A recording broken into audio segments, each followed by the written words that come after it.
ஆரியில் இன்றைக்கி ஒரு டிப்ஸ் பார்க்கலாமா? நீங்கள் இப்போ தான் பிகினராக இருக்கீங்க, ஆரி ஸ்டிச்சஸ் போட்டு பழகுறீங்க அப்படின்னா, காட்டன் கிளாத்தோ இல்லை பாப்லின் கிளாத்லேயோ தான் ஸ்டார்ட் பண்ணுவீங்க. அதுக்கு பதிலாக இந்த நெட் கிளாத் யூஸ் பண்ணுங்கள். இதில் வந்து ஹோல்ஸ் பெருசாக இருக்கிறதுனால உங்களுக்கு நீடில் உள்ளே இறங்கவும் வெளியே வரவும் ரொம்பவே ஈஸியாக இருக்கும். ஸோ ஒரு பேசிக் 10 லைன்ஸ் இதில் போட்டு பழகுனதுக்கு அப்புறமா நீங்கள் காட்டன் கிளாத் வந்து யூஸ் பண்ணிக்கலாம். அடுத்து பார்த்திங்கன்னா, இந்த சீவிங் த்ரெட்டில் தான் வந்து ஸ்டார்டிங் ஸ்டிச்சஸ் வந்து நம்ம போட்டு பழகுவோம்.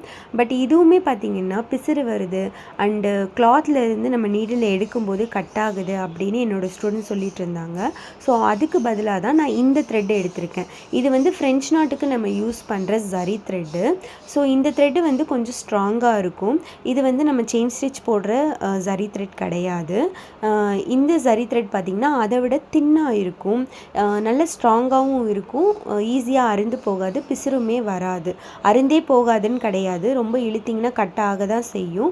பட் கம்பேரிட்டிவ்லி அதை விட இது வந்து கொஞ்சம் பெஸ்ட்டாக இருக்குது.